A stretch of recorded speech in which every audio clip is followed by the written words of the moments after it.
গুজব একটা মারাত্মক সামাজিক ব্যাধি। কোনো ঘটনা ঘটে নাই, কিন্তু চতুর্দিকে গুজব রটে যাচ্ছে।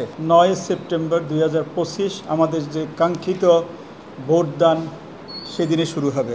আমরা এই উপলক্ষে নানা ধরনের কর্মসূচি আমরা নানা ধরনের পদক্ষেপ নিয়েছি ভোটটাকে ফ্রি, ফেয়ার এবং ক্রেডিবল করার জন্য, এবং ছাত্রছাত্রীদের মাঝে তাদেরকে এনকারেজ করা, একটা উৎসবমুখর পরিবেশে দীর্ঘদিনের বন্ধ থাকা ডাকসু ইলেকশন যাতে সবার জন্য আনন্দময় হয়, সবাই যাতে অংশগ্রহণ হয়, সেজন্য আমরা বিভিন্ন কর্মসূচি গ্রহণ করেছি। তারই অংশ হিসেবে গতকাল এবং গত পরশু আপনারা জেনেছেন দুটো বিপি এবং জিএস ডিবেট হয়েছিল, সেখানেও বেশ আমরা সাড়া পেয়েছি। আজকে আমরা চারটি ফ্যাকাল্টি বলতে এখানে বিজনেস স্টাডিজ ফ্যাকাল্টি, আমাদের সোশ্যাল সায়েন্স এবং আর্টস ফ্যাকাল্টি মিলে একটা, এরপরে সকল সায়েন্স মিলে একটা, তারপরে আমাদের সকল ইনস্টিটিউট মিলে একটা ছাত্রছাত্রীদের নিয়ে আমরা সভা করেছি, যাতে ভোট দান পদ্ধতি সম্পর্কে তাদেরকে জানানো যায় এবং ভোট দানে যাতে তারা আগ্রহী হয়।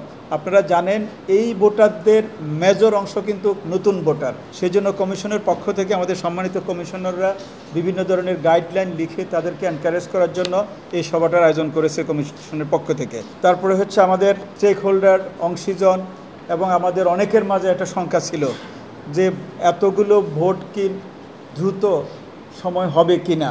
তো সেজন্য আমরা কমিশন বসে আবার পুনরায় আমরা চিন্তা করে আমরা 8টা কেন্দ্রে, আগে যে 710 বুথ ছিল সেটাকে 810-এ উন্নীত করেছি, যাতে কোনো ভোটার, সে আবাসিক হোক অনাবাসিক হোক, কোনোভাবে যাতে এসে লাইনে দাঁড়িয়ে থেকে বিরক্ত না হয়, আসা মাত্র সে বুথে যাওয়া যাতে সুযোগটা হয়ে যায়। আমরা ক্যাম্পাসে বিশেষ ধরনের শাটল সার্ভিসের ব্যবস্থা করেছি। আমাদের ছাত্রছাত্রীরা, আপনারা জানেন এবার হলে ইলেকশন হচ্ছে না, হল থেকে কিছুটা দূরে, অর্থাৎ আমাদের একাডেমিক এরিয়াগুলোতে ইলেকশন হচ্ছে, ফলে তারা মুজিব হল থেকে আমাদের উদয়ন অথবা জু হল থেকে আমাদের ফিজিক্যাল এডুকেশন পর্যন্ত যাওয়া অথবা আরও বিভিন্নভাবে যাতায়াত যাতে নির্বিঘ্ন হয়, আমরা ক্যাম্পাস ভিত্তিক শাটল সার্ভিস আমরা চালু রাখব।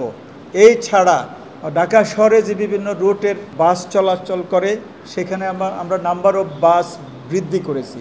ইভেন আমাদের চারিদিকে যে জেলাগুলো থেকে, ঢাকার বাইরে জেলাগুলো থেকে যে বাসগুলো আসে ছাত্রছাত্রীদের নিয়ে, তাদের নিরাপত্তা ব্যবস্থার জন্য আমরা পুলিশের মহাপরিদর্শক মহোদয়কে চিঠি দিয়েছি, সেখানে নিরাপত্তা বিধান করা আছে, প্লাস তাদেরও বাসের সংখ্যা তাদের দাবি অনুযায়ী আমরা বৃদ্ধি করেছি, তারা যাতে নির্বিঘ্নে এসে ভোট দিয়ে যাতে নিরাপদে বাড়ি যেতে পারে সে ব্যবস্থা আমরা করেছি। এরপরে আমরা গুজবে কান না দেওয়ার জন্য আমরা ছাত্রীদের প্রতি আহ্বান জানাচ্ছি। গুজব একটা মারাত্মক সামাজিক ব্যাধি। কোনো ঘটনা ঘটে নাই, কিন্তু চতুর্দিকে গুজব রটে যাচ্ছে। তা আমরা এই বিষয়ে আমাদের প্রিয় ছাত্রছাত্রী এবং অংশীজনদেরকে আমরা অনুরোধ করব, আপনারা গুজবে কান না দিয়ে আমাদের রিটার্নিং অফিসারদের যে অফিস আছে সেখানে আসতে পারেন, অথবা আমরা রেগুলারলি আমাদের ঢাকা বিশ্ববিদ্যালয়ের ফেসবুক পেজ, ওয়েবসাইট থেকে সংবাদ প্রচার হচ্ছে।